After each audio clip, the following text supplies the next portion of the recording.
Good morning, everybody. In the previous class, we studied about pronoun. We know that a pronoun has several kinds, and each kind of pronoun has several functions to perform. There are certain characteristics that we have to see. For example, we have personal pronoun like first person, second person, and third person. I think you remember all these things. Except these, we have reflexive and emphasizing pronoun. The pronouns of self pattern are counted as reflexive and emphasizing pronouns. And the third kind of pronoun was distributive pronouns like each, either, and neither. Then comes demonstrative pronoun like this, that, these, those. This and that are singular pronouns, and these and those are plural pronouns. And then comes indefinite pronoun, which is used to show indefinite number or indefinite quantity. For example, many, much, enough, all, several, etc. And then comes reciprocal pronoun. It includes two pronouns only, each other and one another. Each other comes in the collection of two, and one another comes in the collection of three or more. And then comes relative pronoun like who, whose, whom, which, that, etc. that you studied yesterday. And then comes interrogative pronoun. They are also the words like who, whom, but their meanings are different. Let us do some practice on the basis of all these pronouns. It is a mixed practice of all these things, and it is exercise 1 before you.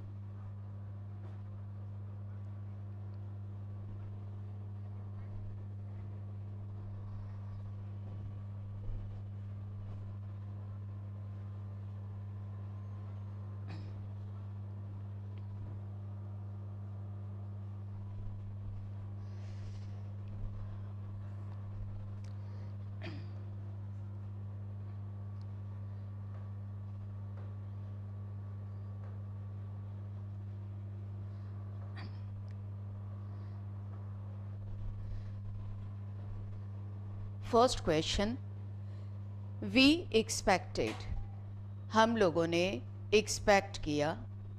Subject plus verb.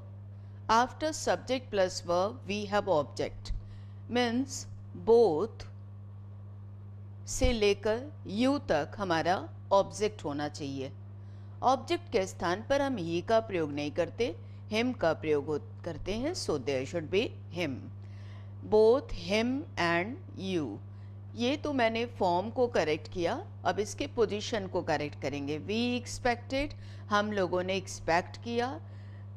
Normal case में 2, 3, 1 का use करते हैं, तो होना चाहिए position wise both you and him. Position बाद में set करेंगे, क्योंकि पोजीशन अगर सेट नहीं करते हैं तो इसका मतलब है कि हमारे पास मैनर्स नहीं है, एटिकेट नहीं है. ग्रामेटिकल एरर बहुत बड़ा नहीं बनता वहाँ पे. लेकिन अगर आपने ऑब्जेक्ट के स्थान पर सब्जेक्टिव केस का प्रयोग कर दिया तो वो एक बहुत बड़ा ग्रामेटिकल एरर होता है. तो सबसे पहले ग्रामेटिकल एरर ठीक करेंगे और उसके बाद एटिकेट को ध्यान में रखते हुए 2, 3, 1 के फार्मूला से हम इसे सेट करेंगे, इसके सीक्वेंस को अरेंज करेंगे. तो we expected both him and you to attend the party. Now the sentence is correct. One should always be true to his word. कभी भी possessive आए, जैसे my, our, your, his, her, etc. ये सारे possessives हैं. possessive pronoun है, possessive adjective भी हैं इनमें से. तो कभी भी अगर possessive आए तो हमेशा सोचो किसके लिए आया, किसके लिए इसका प्रयोग किया गया. जिसके लिए आता है उसी के अकॉर्डिंग इसका प्रयोग करते. जैसे अगर ही रहता तो ही के अकॉर्डिंग पजेसिव हो जाता हिज. आई होता तो आई के अकॉर्डिंग पजेसिव हो जाता माई. अगर यू होता तो यू के अकॉर्डिंग पजेसिव हो जाता है your.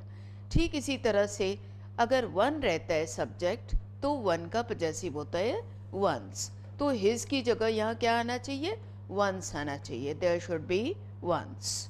Now the expression is correct. One should always be true to one's word. किसी व्यक्ति को अपने वादे का पक्का होना चाहिए. I, you and she. First person, second person and third person, 1 2 3 का यूज किया गया है।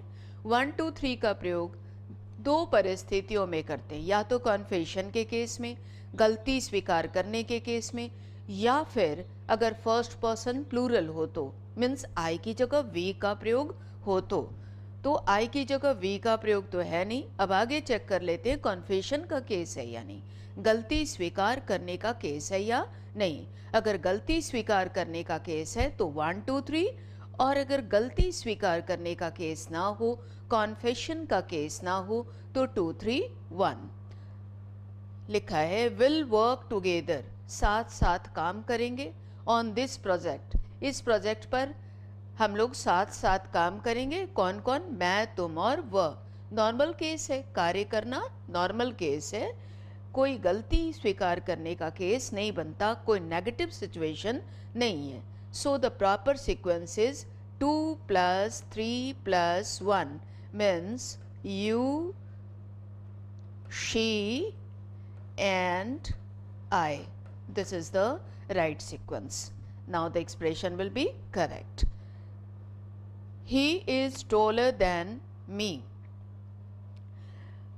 कभी भी अगर दो व्यक्तियों के बीच में कंपैरिजन दिखाई दे, सेंटेंस में कंपेयर करके लिखा गया हो दो व्यक्तियों को, तो अंतिम वाला नाउन या प्रोनाउन सब्जेक्ट होगा या ऑब्जेक्ट, इसको लेकर हमेशा हम परेशान रहते हैं। हम सोचते रहते हैं कि अंतिम वाला सब्जेक्ट होगा या ऑब्जेक्ट होगा। वेरी सिंपल, इसको चेक करने के लिए एक ट्रिक है।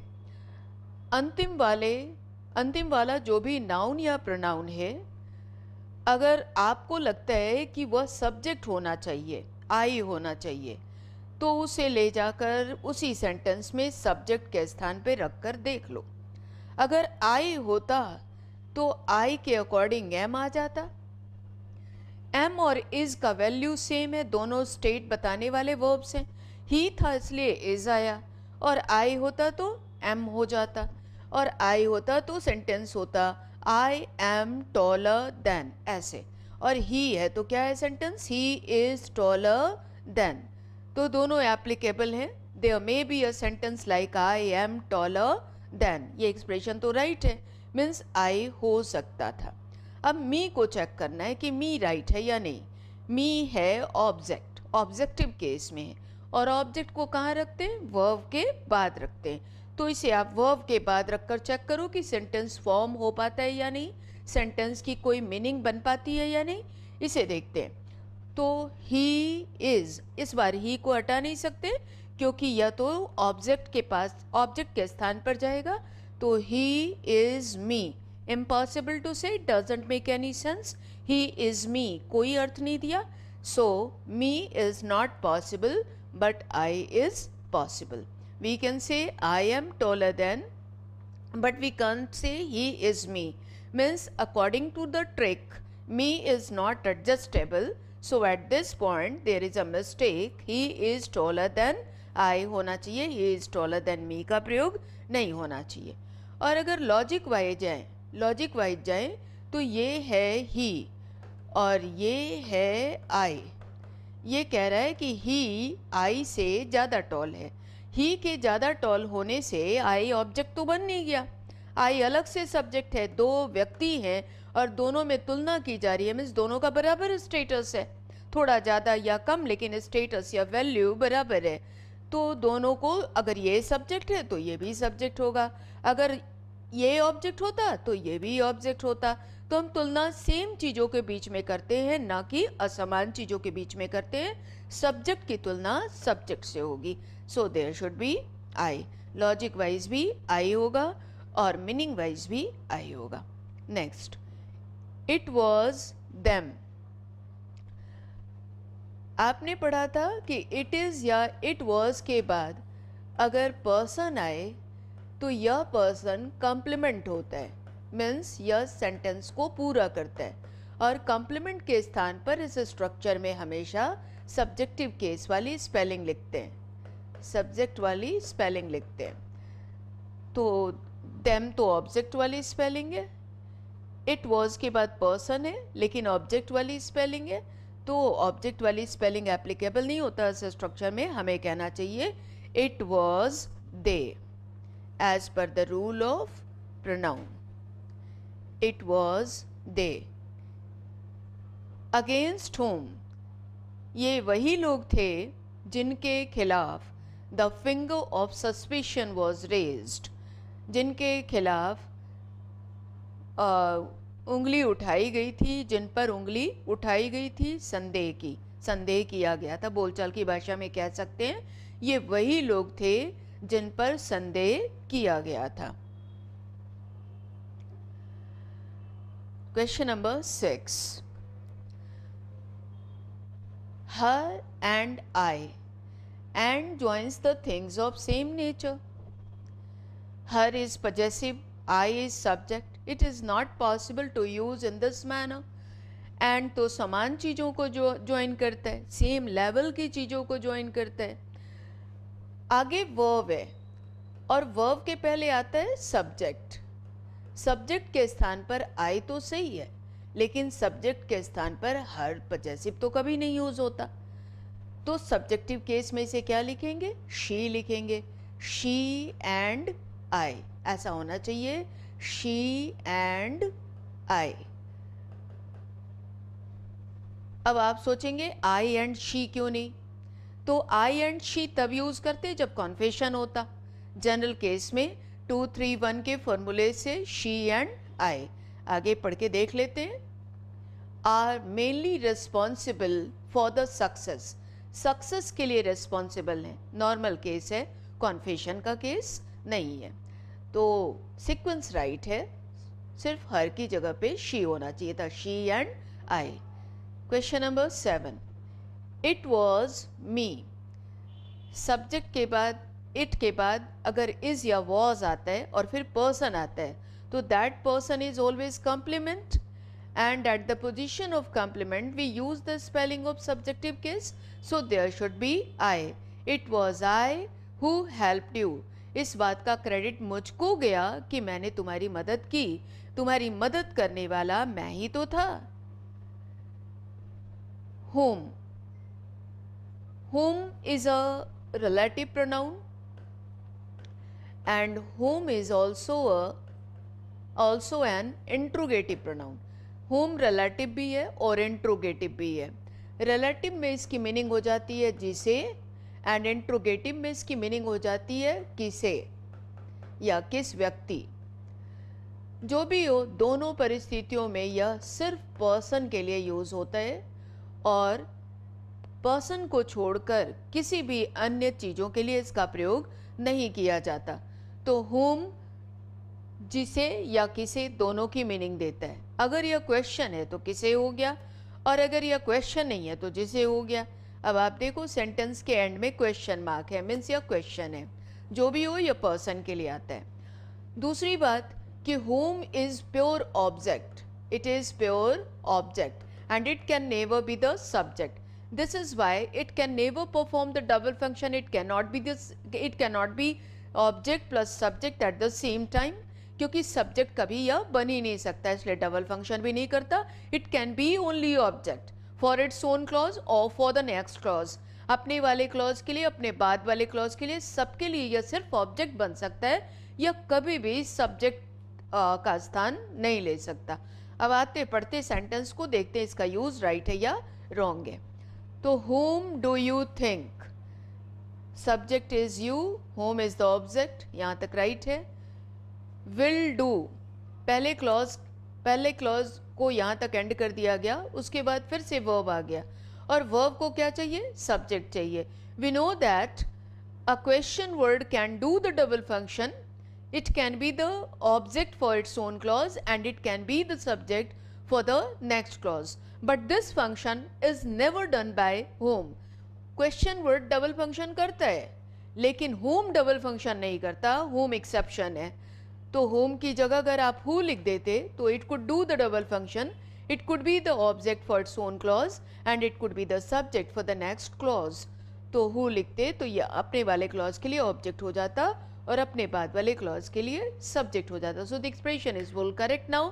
So the right expression is who do you think, किसके बारे में तुम सोचते हो कि हु विल डू, कौन करेगा इस जॉब को बेटर, दोनों में से कौन ज़्यादा अच्छे से करेगा, राकेश और सुरेश। राकेश और सुरेश में से कौन इस जॉब को ज़्यादा अच्छे तरीके से करेगा। Next one, we like him, हम लोग पसंद करते हैं उसको, सब्जेक्ट ऑब्जेक्ट।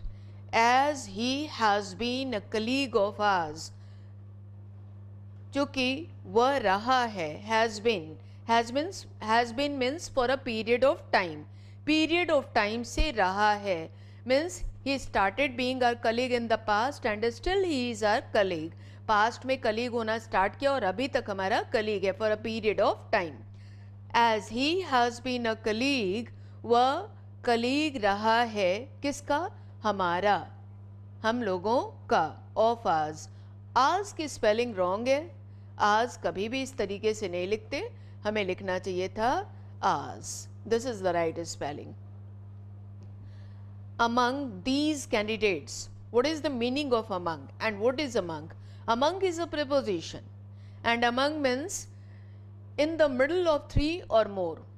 Among की meaning होती है कि तीन या अधिक के बीच में, means it starts with three, in the middle of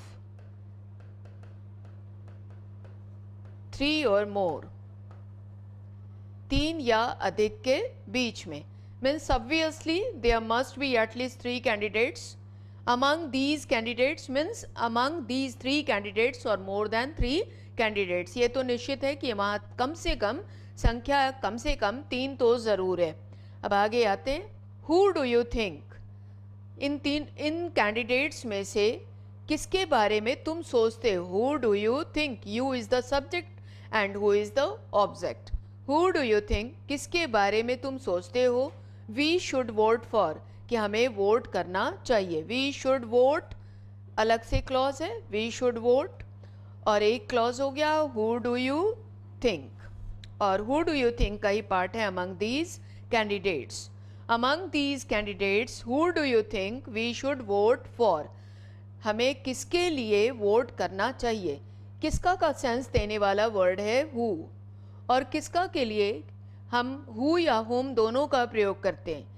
इस क्लॉज में सब्जेक्ट है यू और ऑब्जेक्ट है हु, प्योर ऑब्जेक्ट के लिए हम हुम को प्रेफर करते हैं। आप सोच रहे होंगे कि यहाँ हु की जगह हुम लिख दिया जाए, लेकिन अगर आप ऐसा करेंगे तो रॉन्ग हो जाएगा, क्योंकि आपने पढ़ा है कि अगर प्रेपोजिशन एंड में हो तो हु का प्रयोग होता है। यहाँ देखो आप, जो प्रेपोजिशन हु से कनेक्टेड था, किसके लिए ये कहना था, तो हु किसके के लिए आ गया और के लिए के अर्थ में फॉर का यूज हुआ, तो जो प्रेपोजिशन हु से कनेक्टेड होता है वह एंड में आता है, और होम से अगर कनेक्टेड प्रेपोजिशन होता तो वह होम के पहले आता। यहाँ होम का प्रयोग तो है नहीं, हु का प्रयोग है और एंड में प्रेपोजिशन है, so the expression is all correct.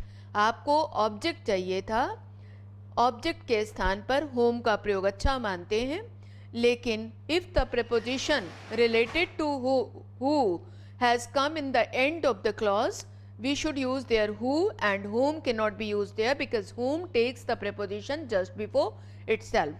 whom अपने पहले preposition लेता है, इसलिए ये एक्सप्रेशन, इस एक्सप्रेशन में कोई भी एरर नहीं है। Next one, this pen is my, यह पेन मेरी है, this pen is my. My is a possessive pronoun used as possessive adjective. आपको मैंने बताया था कि my is the expression which is possessive pronoun used as possessive adjective है। possessive pronoun किसी ना किसी नाउन के पोजेशन को शो करने के लिए इसका यूज किया जाता है, लेकिन इसका जो यूज होता है वह possessive adjective की तरह होता है। जिस तरह से possessive adjective का प्रयोग होता है नाउन के साथ, ठीक उसी तरह से इसका प्रयोग भी होता है। और इसके बाद किसी ना किसी नाउन का प्रयोग, जो कि यह एडजेक्टिव है तो यह नाउन की विशेषता बताएगा, नाउन को मॉडिफाई करेगा, साथ ही साथ डिटर्मिनर भी है। तो यह इसके ठीक बाद किसी न किसी नाउन का प्रयोग होना अनिवार्य है या फिर वर्ब प्लस आईएनजी का प्रयोग होना अनिवार्य है। मीन्स जब भी माई आए तो उसके बाद नाउन ज़रूर आएगा, या नाउन ना हो तो ING form of the verb होगा, और अगर ऐसा ना हो तो एक्सप्रेशन रॉन्ग हो जाएगा। दूसरी तरफ है माइन, थोड़ी लंबी स्पेलिंग हो गई। ये लंबी स्पेलिंग प्योर प्रोनाउन है और यह एडजेक्टिव नहीं है, यह डिटर्मिनर नहीं है। इसके बाद कभी भी आप नाउन या वर्ब प्लस आईएनजी का प्रयोग नहीं कर सकते। इसके बाद अगर नाउन या वर्ब प्लस आईएनजी का यूज़ करेंगे तो रॉन्ग हो जाएगा, और माई के बाद अगर नाउन या वर्ब प्लस आईएनजी का यूज़ नहीं करेंगे तो रॉन्ग हो जाएगा। तो अब हम देखते हैं इस एग्जाम्पल में, दिस पेन इज माई। अगर माई लिखना था तो आगे आपको नाउन या वर्ब प्लस आईएनजी लिखना था, ना तो नाउन है और ना ही वर्ब प्लस आईएनजी। जब नहीं है तो फिर इसकी मीनिंग को सब्सटीट्यूट करने वाला दूसरा वर्ड कौन सा हो सकता था? माइन हो सकता था। दोनों की मीनिंग नियरली सेम होती है, तो दिस पेन इज माइन होना चाहिए था और माई का प्रयोग यहाँ रॉन्ग था। सो माई मीन्स मेरा, माइन मीन्स मेरा. The only difference is of use. After my, it is necessary to put a noun or ing form of the verb. But after mine, it is never possible to use any noun or ing form of the verb. It happens with all possessive pronouns. We have short spelling and long spelling, like her. Her is the short spelling. Her takes noun, her takes ing form of the verb. There is another spelling, hers. Hers cannot take noun or verb plus ing. There is another spelling, their. Their छोटी spelling है, their के बाद noun या verb plus ing आना ज़रूरी है. Another spelling, the other spelling is theirs. Theirs के बाद noun या ing form of the verb रख ही नहीं सकते. R में भी है our. Our is the short spelling. It takes noun or ing form of the verb just after it. On the other hand, we have ours, ors. इसके बाद noun या verb plus ING रख ही नहीं सकते, अगर रख देंगे तो रॉन्ग हो जाएगा. So this pen is mine and that is yours. ये तो राइट है, लंबी स्पेलिंग है और लंबी स्पेलिंग के बाद नाउन या वर्ब प्लस आईएनजी नहीं आता. So this is right, that was wrong. If anyone calls, अगर कोई भी एक व्यक्ति कॉल करता है, टेल देम, उन्हें कहो. कोई भी एक करता है, एक बार में कोई एक ही व्यक्ति कॉल करता है और एनी के साथ वन को ऐड करके ये भी बता दिया गया कि कोई एक व्यक्ति. एनी के कंपाउंड सिंगुलर होते हैं, इसीलिए जनरल केस में हम उनके साथ सिंगुलर पॉजेसिव का यूज़ करते हैं या उनके लिए यूज़ होने वाला प्रोनाउन सिंगुलर होता है. तो टेल हिम, हिम का प्रयोग करेंगे. If anyone calls, tell him. या अगर आप सोचते हो कि हर भी हो सकती है वो कॉल करने वाली, तो हिम या हर में से आप कोई भी ले लो. एनीवन सिंगुलर है, उसके लिए यूज होने वाला प्रोनाउन भी सिंगुलर होगा. In normal case it happens. If anyone calls, tell him or tell her I am not at home. We should all, हम सबों को. The presence of all proves that there are at least 3 people in the collection. All जैसे ही आया तो मन में आप बना लेना कि कम से कम 3 पीपल वहाँ ज़रूर हैं. 3 पीपल हैं, 3 से ज़्यादा भी हो सकते हैं लेकिन एटलीस्ट 3 हैं. तो we should all help each other. Each other comes in the collection of 2 and one another comes in the collection of 3 or more. So in the place of each other there should be one another. Each other की जगह one another का प्रयोग होना चाहिए क्योंकि वहाँ collection में कम से कम 3 हैं. यू मस्ट अवेल, तुम्हें अवश्य ही अवेल करना चाहिए. रिफ्लेक्सिव प्रोनाउन में आपने पढ़ा था कि there are certain verbs which are transitive and those transitive verbs necessarily take objects. If objects are not given, self pattern comes there in order to complete the meaning of that expression. And if it is not done, the expression is taken as an error. तो हम देखेंगे avail ऐसा ही एक verb है जिसको object चाहिए होता है. अगर ऑब्जेक्ट ना हो तो सेल्फ पैटर्न देते, अगर सेल्फ भी नहीं दिया तो फिर यह वीक एरर के रूप में निकाल लेंगे। तो आगे देख लेंगे पहले पढ़कर कि कोई स्ट्रॉन्ग एरर तो नहीं है। You must avail of this opportunity, तुम्हें निश्चित रूप से उपलब्ध करानी चाहिए इस अपॉर्चुनिटी को। सवाल उठता है ना, किसको उपलब्ध कराएं, ये अपॉर्चुनिटी दें तो किसे दें, अधूरापन है। चलो फिर भी आगे पढ़ते हैं। To tell her, opportunity avail करानी चाहिए कि उसको कहे what you think of her, कि तुम उसके बारे में क्या सोचते हो। तो किसको यह अपॉर्चुनिटी अवेल करानी चाहिए कि वह कहे, तो यहाँ यू अवेल के साथ कोई दूसरा ऑब्जेक्ट नहीं है तो योर्स, यू के अकॉर्डिंग योर सेल्फ आ जाएगा। यू के अकॉर्डिंग योर सेल्फ को आंसर के रूप में ले लेंगे। You must avail your self of this opportunity to tell her. The two brothers थे, आर फाइटिंग, वो फाइट कर रहे हैं, वन अनदर और ईच अदर। टू के कलेक्शन में क्या आता है, ईच अदर आते, होना चाहिए each other. Fighting against each other.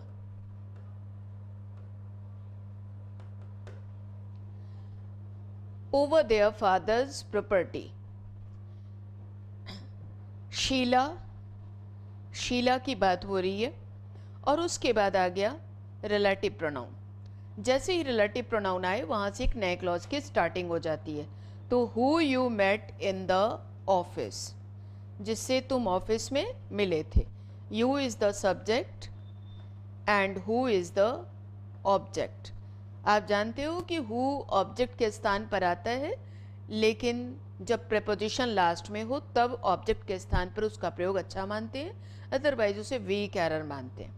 तो पहले बाकी चीज़ों को देख लेते हैं, अगर कोई दूसरा एरर ना हो तब हम इसे वीक एरर में लेकर आएंगे।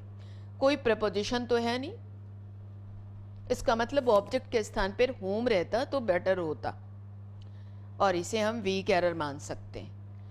अब शीला को कंटिन्यू करते हैं। Sheela is a friend of my self. Sheela मेरी फ्रेंड्स में से एक है, मेरे दोस्तों में से एक, अ फ्रेंड ऑफ माइन।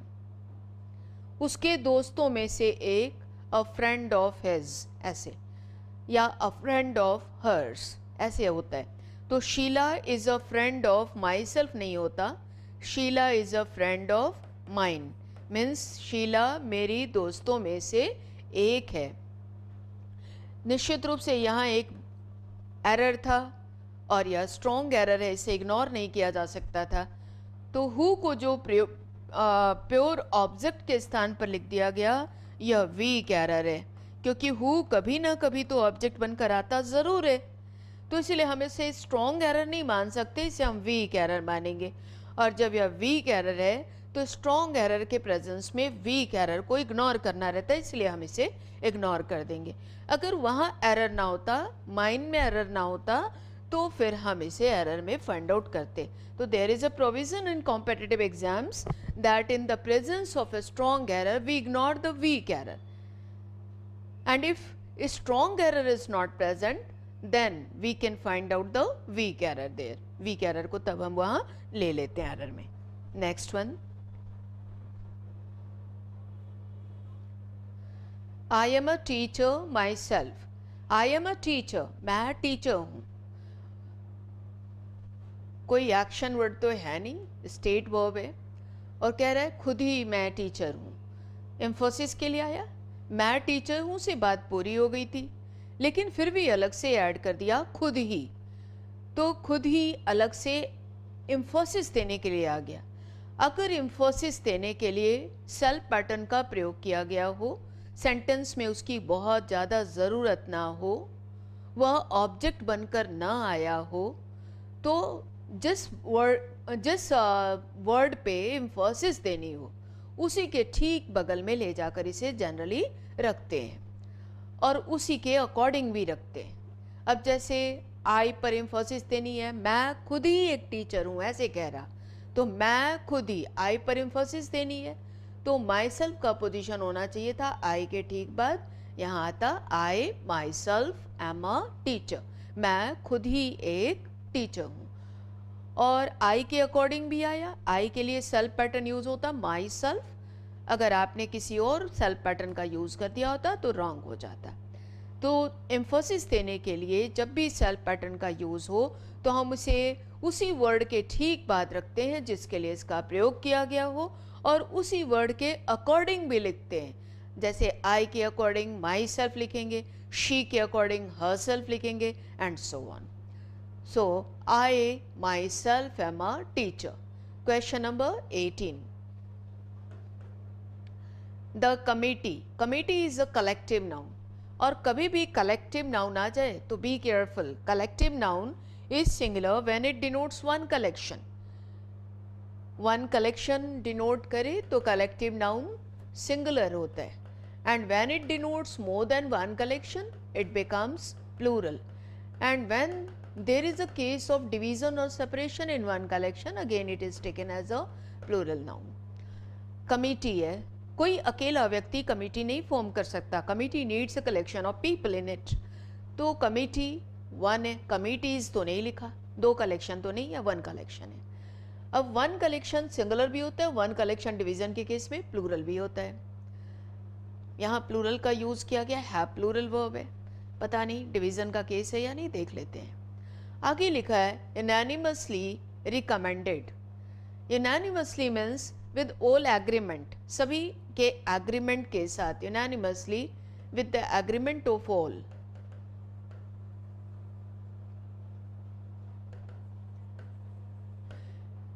जब सभी एग्रीड थे तो यूनाइटेड थे, डिवीजन का केस नहीं है। और जब डिवीजन का केस नहीं है तो कलेक्शन वन है, डिवीजन नहीं है, तो फिर इसे सिंगुलर मानेंगे। होना चाहिए था has. The committee has unanimously recommended your case. Next one, question number 19। Each of these books, each of plus plural noun, ये जो पुस्तकें हैं ज़्यादा हैं, और इन पुस्तकों में से हर एक पुस्तक की बात अलग अलग हो रही है।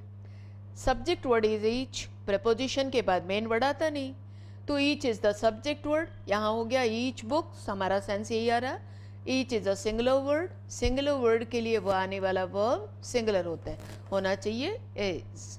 Each of these books is helpful to school students. Did you expect, helping verb subject, question है ना, क्वेश्चन मार्क है लास्ट में, क्वेश्चन मार्क है तो स्ट्रक्चर हो गया helping verb plus subject, helping verb plus subject plus main verb plus object. Main verb के बाद ऑब्जेक्ट आता है, ऑब्जेक्ट के स्थान पे हर तो राइट है, her is also the object, her possessive भी होता है, ऑब्जेक्ट भी होते हैं, लेकिन आई तो ऑब्जेक्ट नहीं होता। आई की जगह क्या होना चाहिए था, मी होना चाहिए था। And joins the things of same nature, so if it is object this one should also be object. So her and me. Did you expect her and me at the same place yesterday? Her and me. अब sequence check कर लो, object तो आएगा, sequence क्या होना चाहिए, normal case में sequence होता है 2 3 1 3 1, राइट है। Next question number 21। My mother loves, my mother is the subject, loves is the verb. My mother loves my sister, my sister is the object, main word object word is sister not my। my possessive है, possession show कर रहा है, sister किसकी है तो मेरी है, तो यहाँ possessive यूज करना था इसलिए my आया, इसे me नहीं लिख सकते क्योंकि हमारा फोकस इस व्यक्ति पर नहीं है, हमारा फोकस इस व्यक्ति पर ही, यह ऑब्जेक्टिव केस में है। तो subject plus verb plus object. my mother loves my sister more than I और मी, फिर से कंपैरिजन आ गया कि मेरी माँ मेरी सिस्टर को मेरे से ज़्यादा प्यार करती है। अब अंतिम वाले के साथ यहाँ टशल रहती है कि अंतिम वाला सब्जेक्ट होगा या ऑब्जेक्ट, मीन्स आई होगा या मी होगा। This is the major problem among the students that they are quite unable to decide about the last noun or pronoun whether it should be in the subjective case or the objective case। तो हम इसी को देखेंगे। अगर आई होता तो doer होता, action को करने वाला होता, और अगर मी होता तो रिसीवर होता, उसके लिए एक्शन को किया जाता, एक्शन उससे होकर पास करता। तो आई एक्शन को करने वाला हो जाता और मी होता तो उससे एक्शन पास करता। माई मदर लव्स, अगर आई लेते तो आई लव, मतलब मेरी माँ प्यार करती है और मैं भी प्यार करता हूँ। दोनों किसको प्यार करते हैं? तो मेरी सिस्टर को। मेरी सिस्टर है मीन्स माँ की बेटी है, उसको प्यार करते हैं। मेरी माँ है, वो मेरी सिस्टर को प्यार करती है और मैं उसका सिस्टर का सिबलिंग हूँ, मैं भी उसको प्यार करता हूँ। ये अलग बात है कि मेरी माँ मेरी सिस्टर को मेरे से ज़्यादा प्यार करती है, मीन्स जितना प्यार मैं अपनी सिस्टर को करता हूँ उसकी तुलना में मेरी माँ मेरी सिस्टर को ज़्यादा प्यार करती है। माँ की तुलना में सिबलिंग के लव की तुलना नहीं आ सकती। मोरल ग्राउंड बनता है, माँ के लव की तुलना सिबलिंग के लव से नहीं होनी चाहिए। इसीलिए आई को डूअर के रूप में ना रखें तो अच्छा होगा, माँ के कंपैरिजन में खड़ा ना करें, क्योंकि आई सिबलिंग है सिस्टर का। तो सिबलिंग के लव को मदर के लव से कंपेयर करें, यह अच्छा नहीं होता, मोरल ग्राउंड नहीं बनता इसमें। इसलिए मी होना चाहिए। दोनों को रिसीवर बना दो कि मेरी माँ मेरी सिस्टर को लव करती है, मेरी माँ मुझको लव करती है, हम दोनों रिसीवर हैं। और यह अलग बात है कि मेरी माँ मेरी सिस्टर को थोड़ा ज़्यादा लव करती है और मुझे थोड़ा कम करती है। इतना चलता है, माँ किसी को थोड़ा ज़्यादा थोड़ा कम कर सकती है, लेकिन इतना भी नहीं करती, इतना भी कम नहीं कर देती है कि वह सिबलिंग के लव के बराबर हो जाए, ऐसा नहीं होता। तो इसीलिए मोरल ग्राउंड पर यहाँ आई नहीं होना चाहिए, मी होना चाहिए, रिसीवर को रखेंगे। Next one, whom do you think, question mark है। जैसे ही क्वेश्चन वर्ड देखो स्टार्टिंग में तो समझ लो क्वेश्चन मार्क है। whom do you think, question word, helping verb, subject, ये हो गया सब्जेक्ट, ये हो गया वर्ब। किसके बारे में तुम सोचते हो? Subject plus verb plus object, whom हो गया ऑब्जेक्ट। यहाँ तक पढ़ने से हमें लगता है प्योर ऑब्जेक्ट चाहिए, प्योर ऑब्जेक्ट का यूज किया गया है। अब आगे बढ़ते, दैट वूमन, वो वूमन जो कि ब्लैक कलर का ड्रेस पहने हुई है, that woman in black means that woman all dressed in black, वो वूमन जो कि ब्लैक कलर का ड्रेस पहने हुई है। अब आप सोचो कि हम क्या कह रहे होंगे, तुम्हें क्या लगता है कि वो वूमन जो ब्लैक कलर का ड्रेस पहनी हुई है वह कौन है? मीन्स कौन से इसका रिलेशन है, और कौन के लिए हम हु का प्रयोग करते हैं? हमें सब्जेक्ट चाहिए। कौन के लिए, जब भी आपको कौन की ज़रूरत हो तो वो ही आता है। सब्जेक्ट के स्थान पर हु आएगा, इज को सब्जेक्ट चाहिए, हु लेंगे। पहले वाले क्लॉज के लिए हमें ऑब्जेक्ट चाहिए था और बाद वाले क्लॉज के लिए इज के लिए हमें सब्जेक्ट चाहिए था। डबल फंक्शन करने का काम करता है हु, इसलिए यहाँ हु का यूज़ होगा जो अपने वाले क्लॉज के लिए ऑब्जेक्ट हो जाए और अपने बाद वाले क्लॉज के लिए सब्जेक्ट हो जाए। Who do you want to see here, who question word, helping verb, subject, you is the subject means who is the object. क्या प्रपोजिशन लास्ट में है? नहीं है। क्या डबल फंक्शन करना है? नहीं करना है। तो हमें प्योर ऑब्जेक्ट चाहिए था। प्योर ऑब्जेक्ट के स्थान पर हु को अगर रख दिया गया हो तो वीक एरर, कोई दूसरा एरर तो था नहीं सेंटेंस में, तो इसे ही एरर के रूप में निकालेंगे और इसकी जगह हमें यूज करना चाहिए whom do you want to see? The women of India are more beautiful than of Europe. India की जो विमेन होती हैं वो तुलना में ज़्यादा खूबसूरत होती हैं। किन की तुलना में? यूरोप की तुलना में। यूरोप के तुलना में। यूरोप के क्या? यूरोप के पेड़ों की तुलना में, यूरोप के पुरुषों की तुलना में, यूरोप के पहाड़ों की तुलना में, यूरोप के नदियों की तुलना में, या यूरोप के स्त्रियों की तुलना में? ये तो आपने बताया ही नहीं, एरर हो गया। यहाँ होना चाहिए था the women of India are more beautiful than those of Europe.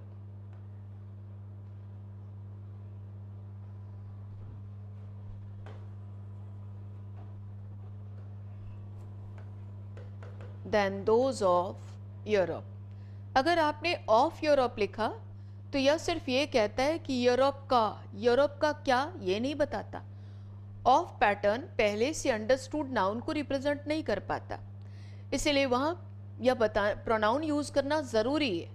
जिसकी तुलना आपने की है उसको रखना जरूरी है। विमेन ऑफ यूरोप कहते तो विमेन का रेपिटेशन हो जाता, तो हम इसकी जगह पे विमेन को रिप्रेजेंट करने के लिए, विमेन प्लूरल है तो प्लूरल की तुलना प्लूरल से करेंगे और विमेन को रिप्रेजेंट करने के लिए दोज का प्रयोग करेंगे। The women of India are more beautiful than those of Europe. This book is mine, यह पुस्तक मेरी है। Mine long spelling, long spelling के बाद नाउन या वर्ब प्लस आईएनजी नहीं आता। माई और माइन में से माइन लॉन्ग स्पेलिंग है और इसके बाद नाउन या वर्ब प्लस आईएनजी नहीं आता, मीन्स यहाँ तक राइट है। This book is mine and that is yours, और वो वाली तुम्हारी है। Correct. Yours is also the long spelling और इसके बाद नाउन या वर्ब प्लस आईएनजी का प्रयोग नहीं है, means sentence is all correct, no error. Ours is not a new car, हमारी वाली जो कार है वो नई कार नहीं है। आर्स एक एक्सप्रेशन है, आर ये एडजेक्टिव है, इसके बाद नाउन या वर्ब प्लस आईएनजी यूज करना जरूरी है। और दूसरी स्पेलिंग है आर्स, इसके बाद आप नाउन या वर्ब प्लस आईएनजी यूज नहीं कर सकते। और ये स्पेलिंग कभी भी एप्लीकेबल नहीं होता इंग्लिश लैंग्वेज में, अपोस्ट्रोफ के साथ ये नहीं आता। So the spelling is wrong here, there should be OURS. Ours is not a new car. Those who takes bribe, relative pronoun, who takes bribes. वैसे वैसे सारे लोग जो ब्राइब लेते हैं। who का प्रयोग किसके लिए हुआ? Relative pronoun comes for its antecedent, इसका एंटीसीडेंट कौन है? तो एंटीसीडेंट है दोज, इसका मतलब है हु की जगह पर दोज बैठा हुआ है। अब दोज प्लूरल है तो प्लूरल के साथ वर्ब कैसा आएगा? प्लूरल आएगा, तो टेक नहीं आएगा, टेक्स नहीं आएगा ना, टेक आएगा। समझ लो कि दोज टेक लिख रहे हैं, हु की जगह पे कौन है? दोज है, तो दोज के अकॉर्डिंग टेक आएगा। तो दोज हु टेक ब्राइब्स, जो ब्राइब्स लेते हैं एक बार से ज़्यादा बार। फिर आगे लिखा है दे आर करप्ट, इसमें भी एरर है। दोज को तो वर्ब मिला नहीं, अब दोज को वर्ब देना है। दोज को वर्ब चाहिए था ना कि दे, अब दोज के बाद आपने दे भी लिख दिया, इसका मतलब आपने रिपीट कर दिया। ठीक वैसे ही जैसे कहते हैं राम राम, जैसे कहते हैं मोहन मोहन, ऐसे तो आपने रिपीट कर दिया। तो those already written there, now we don't need any subject, we need only verb. तो वर्ब का यूज करना था आपको, दोज आर करप्ट लिखना था, ना कि दे का प्रयोग करना था। दो एरर है इस सेंटेंस में और दोनों एरर स्ट्रॉन्ग है, दोनों में से किसी को भी इग्नोर नहीं किया जा सकता। When who stands for those, who becomes plural and a plural subject takes a plural verb, according to that it becomes a strong error and we have to write there take in the place of takes. The second thing is that we cannot repeat the noun at the same place together. We cannot stammer, we cannot create a sentence stammering length, we cannot create any stammering like situation. तो double नहीं कर सकते, बगल बगल में repeat नहीं कर सकते। थोड़ा दूर भी होता, दूसरा सेंटेंस होता तो चलो रिपीट हो गया, कोई बात नहीं, लेकिन बगल बगल में एक ही वर्ड को दो बार नहीं लिख सकते, एक ही चीज़ को रिप्रेजेंट करने के लिए दो बार नहीं लिख सकते। So what we needed actually, we needed only verb and not the subject, but it has been written, means it is also a strong error.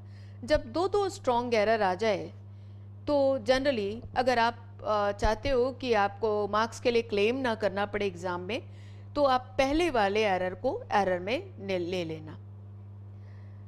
और अगर बाय मिस्टेक आपने सेकंड एरर को भी लिया है तो इट डजंट मैटर, आप marks के लिए क्लेम करोगे तो आपको मार्क्स मिल जाएगी, क्योंकि ये कहाँ लिखा है कि सिर्फ पहला स्ट्रॉन्ग एरर ही स्ट्रॉन्ग एरर होता है।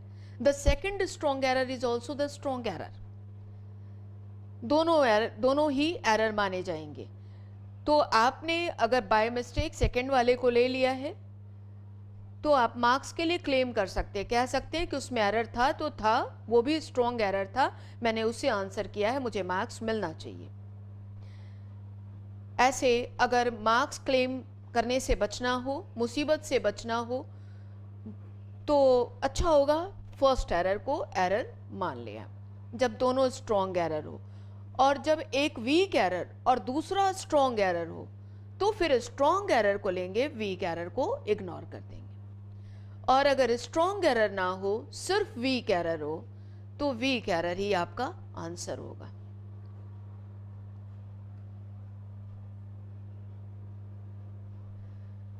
Question number 28. Let. We know that let is followed by object. Let के बाद हमेशा ऑब्जेक्ट आता है, तो रीमा निश्चित रूप से ऑब्जेक्टिव केस में होगी। हम जानते हैं कि नाउन चाहे सब्जेक्ट हो या object, it has the same spelling in both cases. So Reema has the same spelling in subjective and objective cases, but as it has come after let, it is in objective case.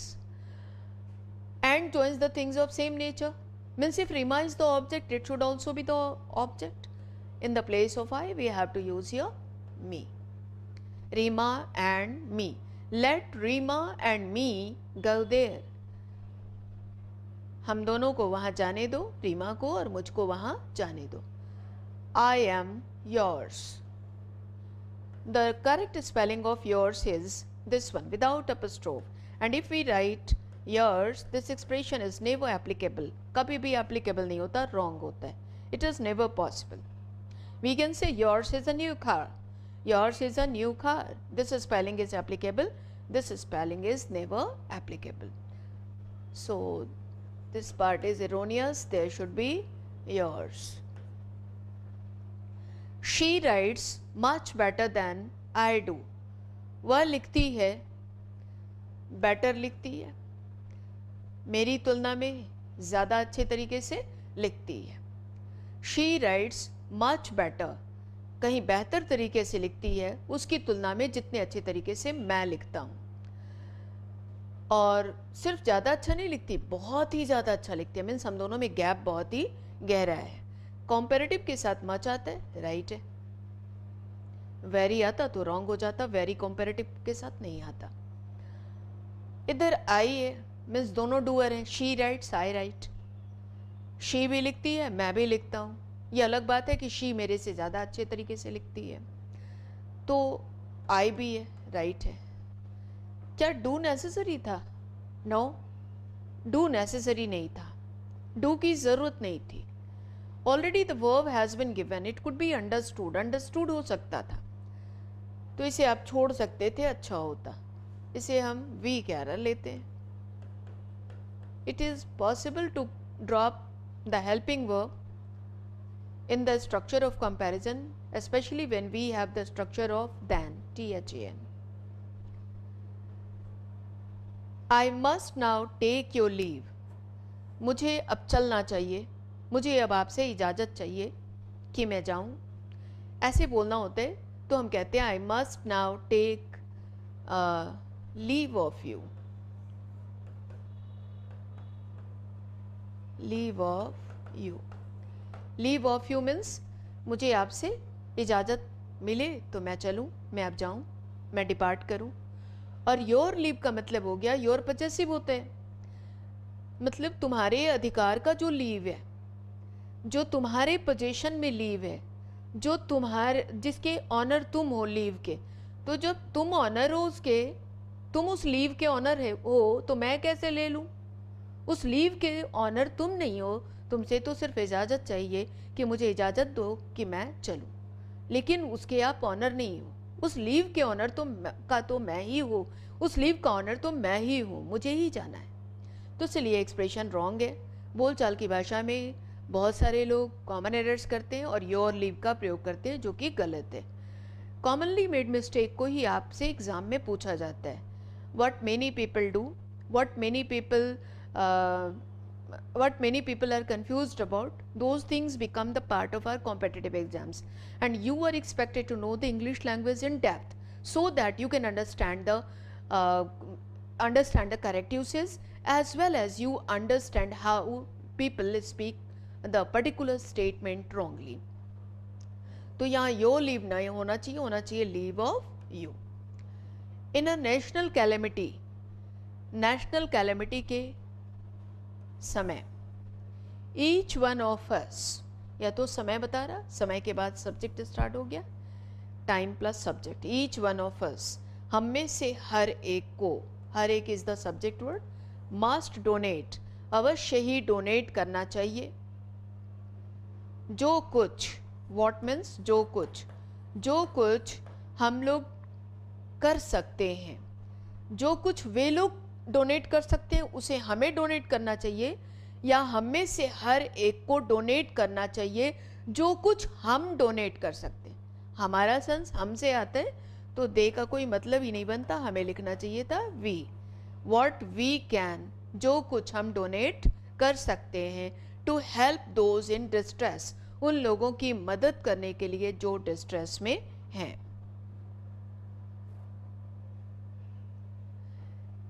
Everyone must do, हर एक व्यक्ति को, everyone is singular, हर एक व्यक्ति को निश्चित रूप से करना चाहिए अपनी ड्यूटी. ड्यूटीज तो नहीं लिखा, ड्यूटी सिंगुलर लिखा है और एवरीवन भी सिंगुलर वर्ड है, तो एवरीवन के लिए यूज होने वाला पजेसिव जनरली सिंगुलर होगा.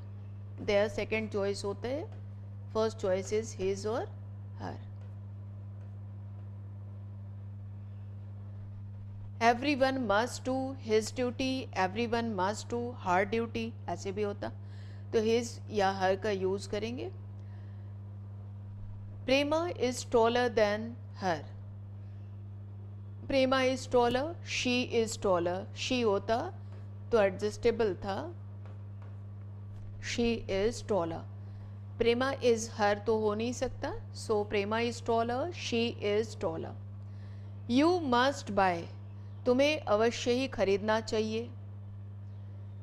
Either of these 5 books, 5 books हैं, in the collection of 5 either never comes, either comes in the collection of 2.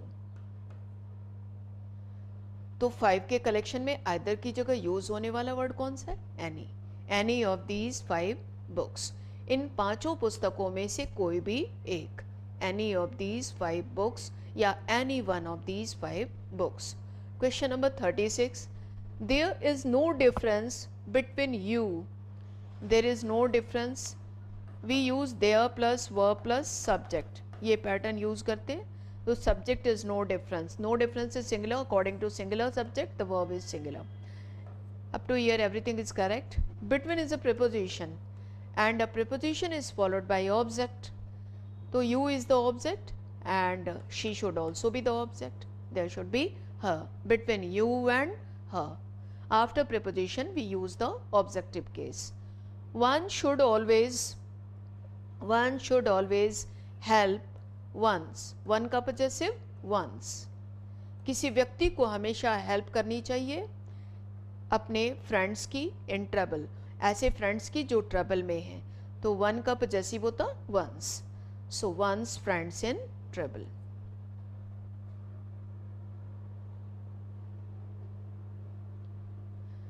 Between you and I, between is a preposition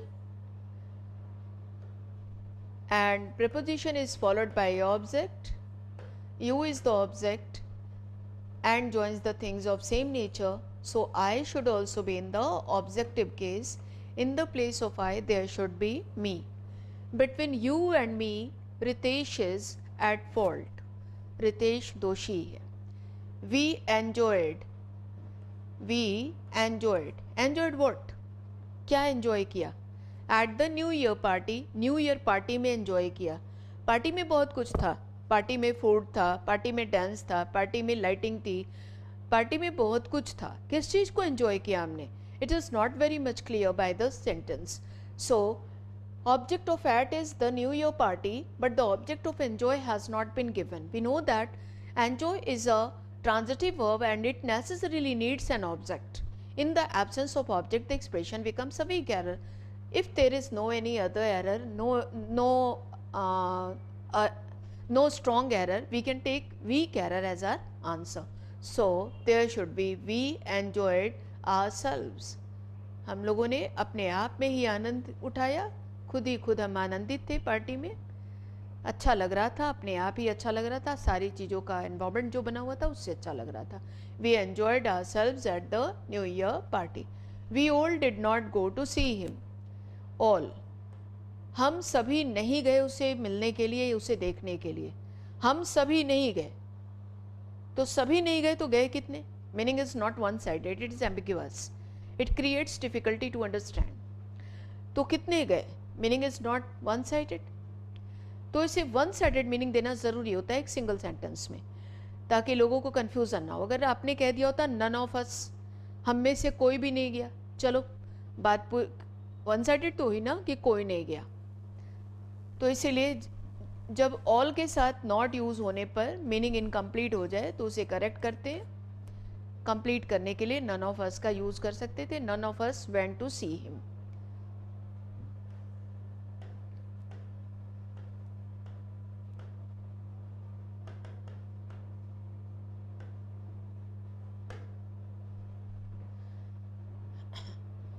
अब आप सोचेंगे मैंने यहाँ नन क्यों लिखा, नाइदर क्यों नहीं लिखा?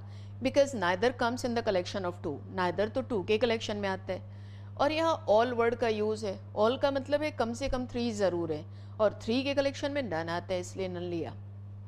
Do you have a pencil? क्या तुम्हारे पास पेंसिल है? आंसर मिला येस आई हैव गॉट. हाँ मेरे पास है. क्या है? आपने ये तो बताया नहीं. आपने सोचा कि पेंसिल पूछ रहा तो पेंसिल की बात कर रहा हूँ, लेकिन आपने बोला नहीं. Pencil is the noun, you should have used here a pronoun. Pronoun का यूज करना चाहिए था. Yes I have got it. It लिखते या वन लिखते, दोनों राइट होता. I have got it. हाँ मेरे पास है ये मतलब pencil. Both of them, this part is erroneous, C में एरर मानते. Both of them did not go. Both के साथ नॉट का प्रयोग नहीं करते बिकॉज मीनिंग बिकम्स इनकम्प्लीट. अगर बोथ के साथ नॉट की जरूरत हो तो use there neither, that would be the one sided meaning. So neither of them went to attend the meeting. Error किस पार्ट में मानेंगे? नॉट वाले पार्ट में. जब बोथ आया था तो नॉट क्यों आया? इसकी गलती है, तो नॉट वाले पार्ट में एरर मानेंगे. लेकिन करेक्शन करने की बात कही जाए तो स्टार्टिंग से करेक्शन आ जाएगा. We can write neither of them went. Is the boss coming today? क्या बॉस आ जा रहे हैं? No, नहीं. I do not think, मुझे नहीं लगता. क्या नहीं लगता? मुझे नहीं लगता. वैसा बोलना चाहिए था आपको. So is missing, so होना चाहिए यहाँ पे. I do not think so, नहीं मुझे नहीं लगता वैसा. तो सो मिसिंग है, इस पार्ट में एरर मानेंगे. द एक्सप्रेशन इज इनकम्प्लीट, सी में एरर होगा.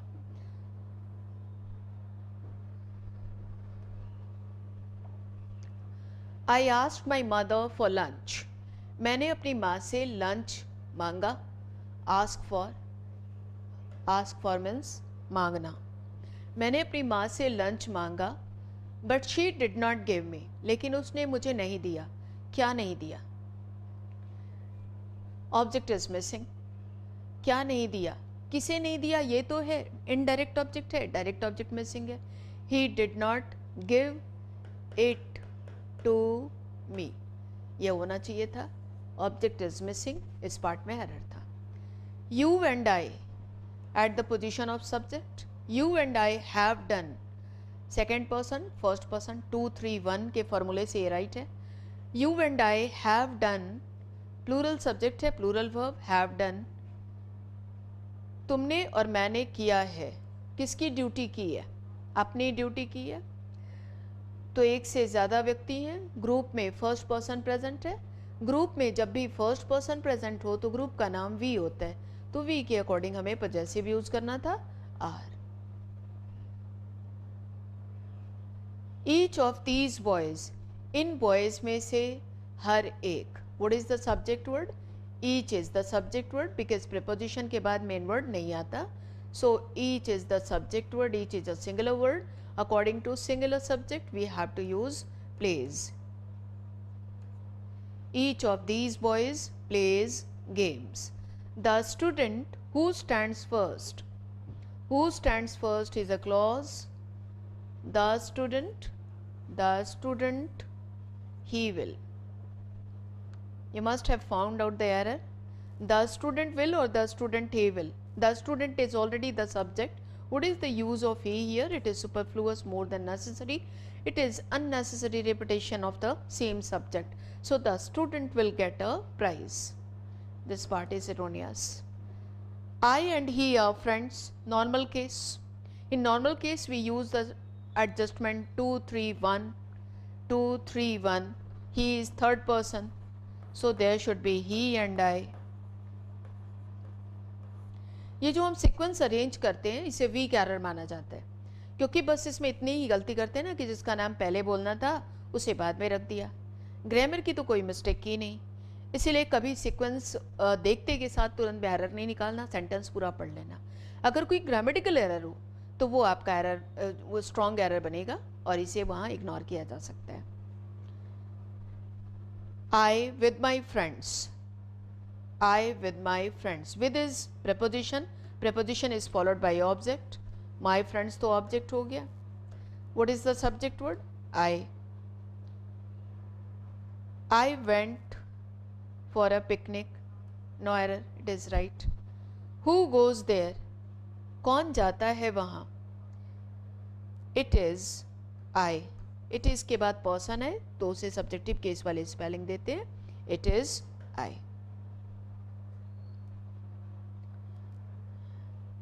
तो ये सारे थे क्वेश्चंस,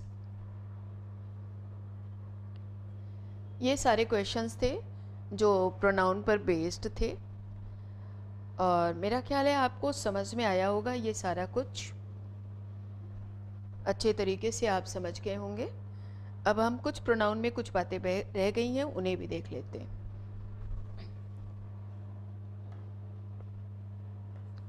सच,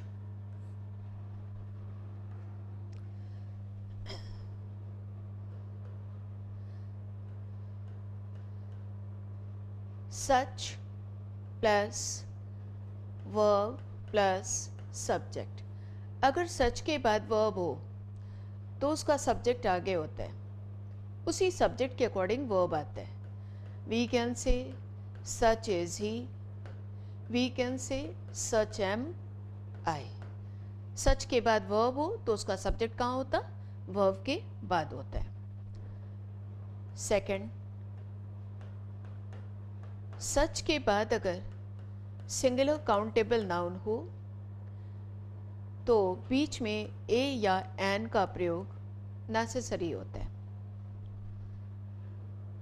हम कह सकते हैं सच अ बुक, राइट है। अगर हम कहेंगे सच बुक तो एक्सप्रेशन रॉन्ग हो जाएगा। लेकिन अगर नो का प्रयोग, मीन्स नो भी तो ज़ीरो, संख्या में ज़ीरो कर सकते हैं, नो का प्रयोग सच के बाद कर दिया गया हो और उसके बाद आपने ए या an plus single countable noun लिख दिया तो फिर ए और एन एरर हो जाएगा, क्योंकि आपने संख्या ज़ीरो कर दी है। अब आगे आप ए और एन लिखेंगे तो संख्या 1 हो जाएगी। तो जब संख्या 0 थी तो आप उसे संख्या 1 कैसे बना सकते, इसलिए एरर हो जाता। आप लिख सकते हैं नो सच बुक, ये राइट होगा क्योंकि नो ने इसकी संख्या को 0 कर दिया। लेकिन अगर आपने लिखा है नो सच अ बुक तो एक्सप्रेशन रॉन्ग हो जाएगा इस अ के चलते। तो सच के बाद जब सिंगुलर काउंटेबल नाउन है तो बीच में ए या एन का प्रयोग नेसेसरी होता है। लेकिन अगर सच के पहले नो आ जाए तो फिर ये ए या एन नहीं आते। सच के बाद अगर प्लूरल नाउन हो तो बीच में कुछ भी नहीं आता। ए और एन तो प्लूरल के साथ आते नहीं और द भी नहीं आता, कुछ भी नहीं आता। बीच में कुछ भी लिखेंगे तो रॉन्ग हो जाएगा। सच बुक्स आप लिख सकते, लेकिन अगर आपने लिखा सच द बुक्स तो रॉन्ग हो जाएगा। किसके कारण? द के कारण। रॉन्ग हो जाएगा। तो सच के बाद सिंगुलर नाउन आए तो बीच में ए या एन का प्रयोग नेसेसरी हो जाता है। सच के पहले अगर नो आ गया तो फिर सच के बाद ए या एन का प्रयोग नहीं होता। सच के बाद अगर प्लूरल नाउन आ जाए तो बीच में कुछ नहीं आता। सच बुक्स कह सकते हैं, सच बॉयज कह सकते हैं, सच द बुक्स नहीं कह सकते।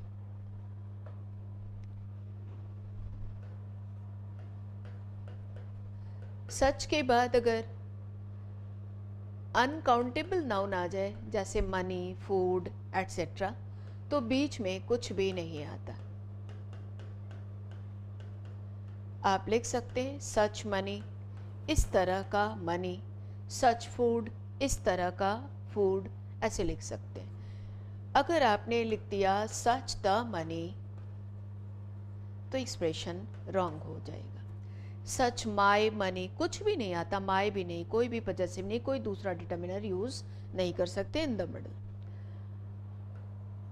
सच के बाद कॉम्बिनेशन में अगर एज हो इसका मतलब है एग्जाम्पल दिया जा रहा है।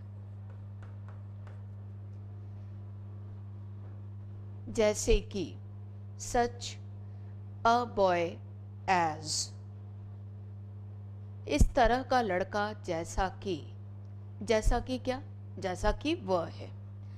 तो एग्जाम्पल दिया जा रहा है, एग्जाम्पल दिया जा रहा हो तो हम सच के साथ एज का प्रयोग करते हैं। इस एज की खासियत है कि इस एज के बाद या तो नाउन या प्रोनाउन आता है या फिर इस एज के बाद हेल्पिंग वर्ब प्लस नाउन या प्रोनाउन आता है। इस तरह का लड़का जैसा कि वह है, सच अ बॉय एज ही, ऐसे लिख सकते हैं। या लिख सकते हैं such a boy as is ही।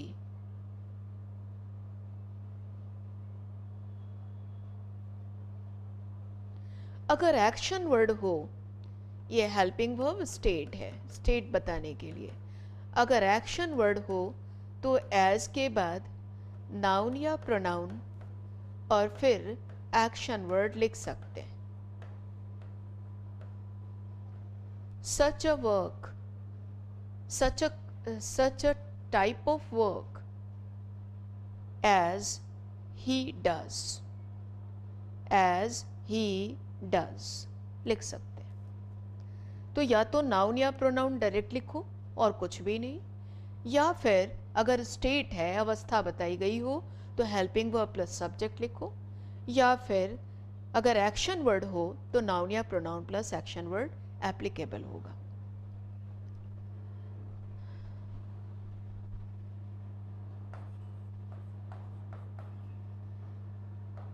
सच के साथ दैट भी आता है अगर आपको जो या जिसे का सेंस देना हो, और सच के साथ कभी भी हु, होम, विच एटसेट्रा का प्रयोग जो या जिसे के अर्थ में नहीं करते। आप जानते हो हु पर्सन के लिए आता है, लेकिन अगर सच अ पर्सन भी लिखा है और आपको जो चाहिए तो दैट ही लेंगे, हु या होम या विच ये सब नहीं ले सकते। तो सच एज का प्रयोग एग्जाम्पल के लिए, जैसा कि कहना हो तो, और सच दैट का प्रयोग तब जब जो या जिसे का अर्थ देना हो।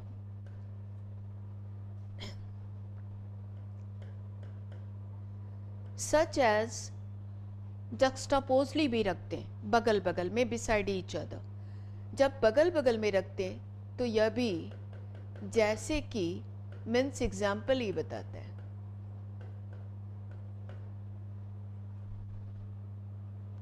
जैसे कि वह, सच एज ही। अगर सच दैट बगल बगल में रखते हैं, जक्सटापोजली रखते हैं, तो इसकी मीनिंग हो जाती है इस तरह का है कि, या इस तरह का था कि, इस तरह का है या था कि। जैसे The impact of the explosion was such that many people became deaf. Explosion का असर इस तरह का था, ये प्रभाव इस तरह का था कि बहुत सारे लोग बहरे हो गए. तो जब कहना हो इस तरह का था कि, ऐसा था कि, तो फिर आप सच दैट जक्सटापोजली रखते हैं. एज सच का भी यूज होता है. एज सच में एज जब है, जब, और सच हो गया इस तरह का, जब इस तरह की सिचुएशन है तो.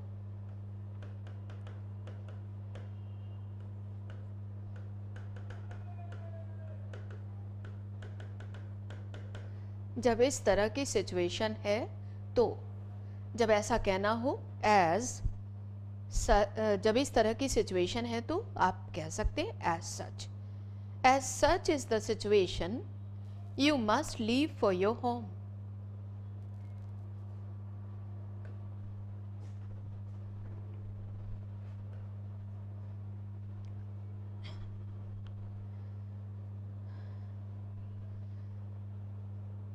So you see that such plus singular noun is possible. In the middle we have to use a or an. Such plus plural noun is possible. In the middle doesn't come anything. Such plus uncountable noun is possible, and in the middle we don't have to write anything. When such plus verb is there, the subject is ahead. Such am I, इस तरह का हूँ मैं. Such are they, according to they the verb has come. Such are they, इस तरह के हैं वे लोग. Such are we, इस तरह के हैं हम लोग. Such is followed by as, such is also followed by that.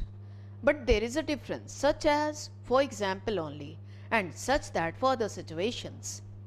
And what doesn't come with such? सच के साथ who नहीं आता, whom नहीं आता, which नहीं आता. और यही पैटर्न जो मैंने सच के साथ यूज किया, यही द सेम के साथ होते हैं. The same as, the same that, the same that for the situations, and the same as for example. Same के साथ भी ऐसा ही होता. सारे स्ट्रक्चर्स वगैरह भी सब कुछ वही है सेम के साथ जो सच के साथ है. द सेम के साथ भी हु, हुम, विच ये सब नहीं आता.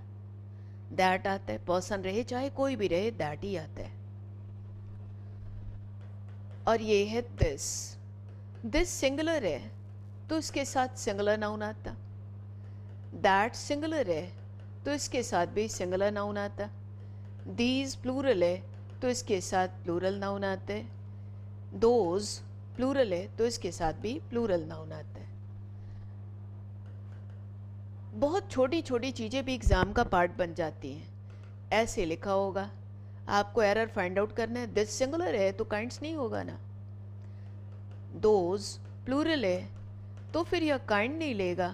क्या लेगा? काइंड्स लेगा. प्लूरल के साथ प्लूरल और सिंगुलर के साथ सिंगुलर. सो वैसा. एंड ऑफ अ क्लॉज में हो तो इसकी मीनिंग होती है वैसा. आई थिंक सो, मुझे वैसा लगता है, मैं वैसा सोचता हूँ. एंड सो वैसा ही. अगर वैसा ही का अर्थ दे तो beginning of a clause, clause की बिगिनिंग में दिखाई देगा. जैसे ही इज पोलाइट, वह पोलाइट है. सो एम आई, और मैं भी वैसा ही हूँ. जब ये बिगिनिंग में आता तो इसका पैटर्न हो जाता so plus helping verb plus subject. ये इसकी मीनिंग हो जाती है. So plus helping verb plus, ये इसकी स्ट्रक्चर हो जाती है. So plus helping verb plus subject. और जब ये एंड में होता है तो subject plus verb plus so. So के और भी मीनिंग होते हैं, जैसे इसलिए. इसलिए के अर्थ में यह नॉर्मल होता है. सो इसलिए. इसलिए के अर्थ में यह सब्जेक्ट प्लस वर्ब लेता है. मैं जानता हूँ इसलिए तो कह रहा हूँ. Subject, so plus subject plus verb. और सो के साथ एडजेक्टिव और एडवर्ब भी आता है। आगे पढ़ोगे आप कि सो के साथ एडजेक्टिव या एडवर्ब का प्रयोग कब करते हैं। तो आज ग्रामर में प्रोनाउन में इतना ही। फिर अगली क्लास में ग्रामर में आगे देखेंगे, कुछ पढ़ेंगे भी और कुछ प्रैक्टिस भी करेंगे। मेरा ख्याल है कि आपको सारी चीज़ें समझ में आ गई होंगी। Study well, study sincerely, and all the best. Thank you.